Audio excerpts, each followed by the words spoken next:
who wake up to the rhythm of urgency. The clock blinks before the sun rises, and even silence feels like it owes you something. The world hums like a machine that never powers down. Your phone lights up with schedules, alarms, and deadlines. And before your mind has time to breathe, your soul is already running. Every message you see whispers the same command: faster. Faster to grow, to buy, to achieve, to respond. The idea of rest has been repackaged as laziness, and slowness has become a sin. You are taught that if you're not advancing, you're falling behind. And so, like everyone else, you run. But somewhere in the noise, you begin to notice the cost. Meals swallowed instead of shared, thoughts half-finished, conversations that never go deeper than convenience. You chase moments that vanish as soon as they arrive. The world tells you that time is money, but you start to suspect that time is actually life, and life is slipping through your fingers. The ancient voices tried to warn us. They spoke of wisdom, of timing, of seasons meant to unfold at their own pace. They said that impatience leads to ruin, that haste blinds the eye and poisons judgment. Yet in our hunger for more, we call patience weakness and rush headfirst into decisions that our hearts haven't yet understood. You feel it in your chest, that restless pull to move, to fix, to get there faster. It's not ambition anymore. It's anxiety in disguise. You open one more tab, write one more list, chase one more result. But the faster you run, the less you arrive. The reward you chase keeps shifting just out of reach, like a mirage in a desert of motion. The irony is cruel. We rush to make life meaningful, and in that rush, we lose meaning itself. We build speed, but forget direction. We trade peace for productivity, and wonder why our souls feel bankrupt. Hurry has become our invisible idol. It promises control, yet delivers chaos. Somewhere deep inside, you sense that wisdom does not move this way. It doesn't sprint, it walks, it observes, it waits. The wise understand that fruit picked too early is bitter, and that strength built too fast is fragile. They know that time is not the enemy. It is the furnace where maturity is forged. Every story of downfall begins with haste: kings who refused counsel, builders who ignored foundations, dreamers who mistook urgency for faith. The pattern never changes. Speed seduces, then destroys. The path that begins in haste ends in regret. You pause for a moment, just a breath, and you realize something sacred. Patience isn't tea about waiting for time to pass. It's about learning how to stand still without fear, to trust that growth can happen in silence, that progress is not always visible, and in that quiet awareness you finally see it. Hurry was never proof of purpose, it was proof of doubt. You were running because you didn't trust the process, and that distrust, not time, was your real enemy. Hurry hides itself as virtue. It speaks in the language of ambition and self-improvement. It says, "Don't waste time," while quietly stealing your peace. It disguises exhaustion as dedication and anxiety as drive. And because everyone else moves at the same frantic pace, you call it normal. But normal is killing us. The faster we try to live, the more we forget how to be alive. We plan our days like battlefields, every hour a target, every minute a casualty. We wake up in the morning already behind on a race no one is winning. The ancient teachers said that there is a time to plant and a time to reap, a time to speak and a time to listen. Yet our generation wants to do everything at once. We want harvest without waiting for the rain. We want wisdom without walking through mistakes. We want reward without repetition. We measure success in speed because patience doesn't photograph well. No one applauds you for waiting, for thinking, for resting. But it is in those quiet pauses that clarity begins to form, like light collecting at dawn. The soul does not grow in motion, it grows in stillness. Look around you. Everything is designed to provoke haste. Notifications scream urgency. Advertisements create scarcity. News cycles breed panic. Hurry keeps economies alive but kills inner life. It's not a flaw in the system. It is the system. You start to see how haste manipulates even your faith. You pray for miracles, but demand them on your schedule. You ask for wisdom, but rush past the silence where wisdom speaks. You want the blessing without the waiting. But every sacred story begins in delay. Noah waited decades for rain. Abraham waited years for a promise. David waited seasons in exile. Every delay was a classroom disguised as silence. Every pause was divine timing in slow motion. What we call delay, heaven calls preparation. The tragedy of modern life is that we no longer recognize sacred slowness.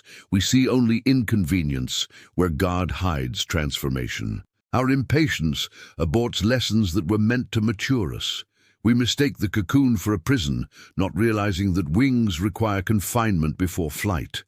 The wise understood that waiting is not weakness, it's worship. It's an act of trust that says, I believe something good is still unfolding even when I can't see it. The impatient demand proof. The patient walk by faith. And so the quiet truth rises. Patience is not a pause in progress. It is the progress. It's the slow reordering of a heart, learning to live in rhythm with eternity, not urgency. The world celebrates the fast. Quick thinkers, quick earners, quick results. But beneath that applause lies a truth few will admit. Speed is a new form of slavery. You become chained not by others, but by your own expectations. The whip is internal now. It's the voice that says, you're falling behind. We once measured life in seasons, now we measure it in seconds. Our ancestors waited years for harvest. We can't wait 2 seconds for a page to load. We've mistaken convenience for progress, and in doing so, we've lost reverence for the slow miracles that make life sacred. Hurry doesn't just rob your time, it deforms your soul. It makes you forget how to listen, how to linger, how to love without agenda. It breeds restlessness that no success can soothe. You arrive everywhere but never feel at home. The more you hurry, the less you trust. You stop believing that good things can unfold without your interference. You start to act like the architect of destiny, not its steward. And in that illusion of control, peace becomes impossible. The ancients would have called this idolatry, worshipping movement instead of meaning. Our modern temples are filled with the noise of productivity, but empty of presence. We pray for blessings, yet treat stillness as waste. Hurry keeps you busy enough to avoid reflection. Because if you ever slowed down long enough to listen, you might hear the truth, that the things you chase are not the things you need. That motion has replaced direction. That activity has replaced purpose. The greatest tragedies in history didn't happen because people stopped. They happened because people couldn't stop. Armies marched too soon, leaders acted too fast, hearts spoke before wisdom could catch up. The cost of hurry has always been blood, sometimes literal, sometimes emotional. Patience, then, is not simply waiting, it is resistance, a rebellion against a culture addicted to speed. To wait with peace is to declare, I am no longer owned by urgency. That is freedom in its purest form. You start to sense that maybe your delays weren't mistakes. Maybe every closed door was protection. Maybe every slow season was training. What if the time you thought you lost was actually the time you were being built? And when that realization settles, you understand.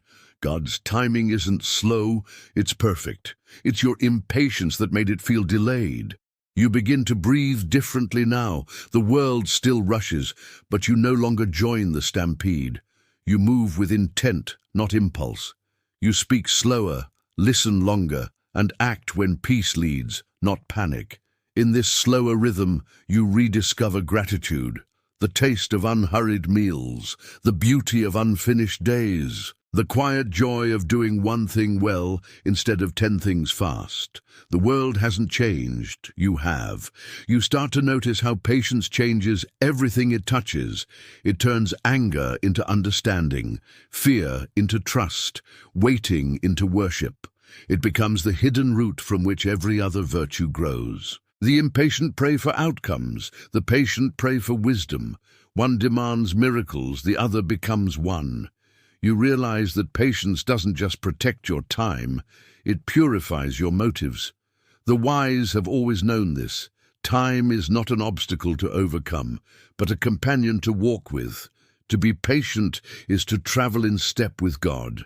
When you stop forcing life, you finally allow grace to move freely. You look back at the seasons you once cursed as delays and see them now as blessings in disguise. Every unanswered prayer was a lesson in trust. Every slow victory was a masterclass in humility. Waiting didn't waste your life, it shaped it. And so you stop asking for things to happen faster. You start asking for them to happen right. You no longer crave speed, you crave alignment. Because you've learned that peace is found not in acceleration, but in agreement with divine timing. The noise of the world will keep shouting, "Hurry!" But you've learned the language of stillness. You've discovered that patience is not passive, its power restrained by wisdom, its strength under control, its love stretched across time. One day, when you finally rest from the chase, you'll realize that patience was never about waiting for life to change. It was about allowing life to change you. The reward for patience isn't what you get, it's who you become. So you take a deep breath, look at the ticking clock, and smile, because now you understand. Time was never your enemy, it was your teacher. And its lesson was simple. The cost of hurry is peace, but the reward of patience is wisdom.